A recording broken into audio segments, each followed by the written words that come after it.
Why Te Pati Maori are right.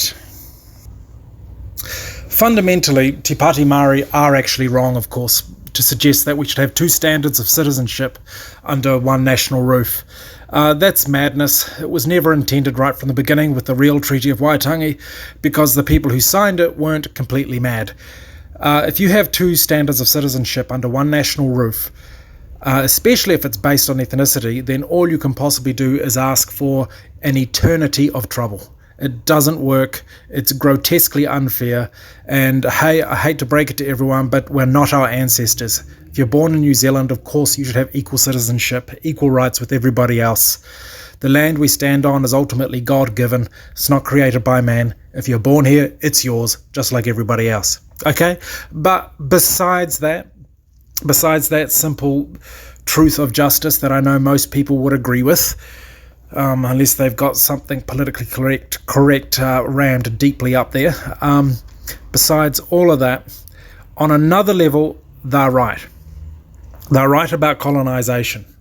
They're right about white man's culture ramming itself down their throat. However, at the same time, they're wrong. It's not white man's culture ramming itself down their throat. It's white elite culture ramming itself down its throat. And in that sense, in the sense that our culture is not true, in other words, it's not bottom-up created but top-down driven, which is the truth, we are all colonized. We are all gagging on what the elites have done. Nothing new in that. That's been going on for 200 years, most notably ever since we introduced this thing called forced schooling, which gave the government the most incredible power to control child development and get right inside the kids' heads and the families' heads. We never wanted that. We never voted for it. It was forced on us. Unfortunately, it's been around so long that most people can't see it for what it is, and they have virtually no idea about forced institutional schooling in terms of actual educational achievement, because if they knew the facts about it and how kids learn when they're free to learn in a truly free context, which in some places is still allowed, if they actually knew about this stuff, they realize they basically have been played for fools, and I had. And this entire thing called schooling as we know it would collapse overnight. It's top down. That's just one example. Listen to the ridiculous music that modern kids have to listen to. It's hardly even music. It's so bad. Top down. They get all sorts of crap. All of us get all sorts of crap top down through this mainstream media, which is controlled, heavily controlled, has always been heavily controlled. Top down, top down. It's not our culture. We are all colonized.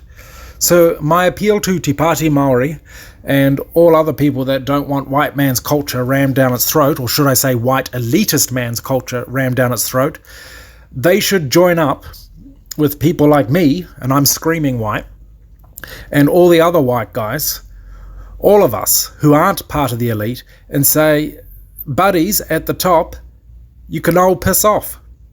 But on a practical level, how do you do that? How do you actually achieve that in a way that makes sense? You decentralize, you politically decentralize. Rather than battling away with central government, this is just one small example, rather than battling away with central government to either raise the minimum wage or lower the minimum wage, okay, I'm not going to go into the arguments on that, but why not just say to them, how about let the regions or the towns or the cities decide their own minimum wage, let them vote on it, and basically get the hell out of it. Let it be a bottom-up intervention. That's how you do it. That won't just be good for Māori, that's good for everybody.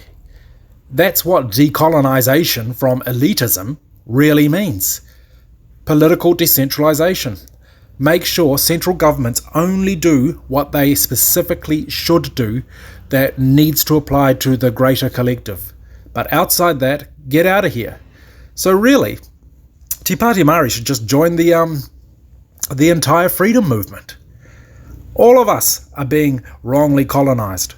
All of us are gagging on a culture which is primarily top-down, not bottom-up. And to stress, real culture can only be bottom-up. That's created by the people.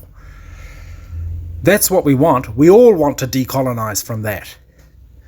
We all want political decentralization if we know what's good for us.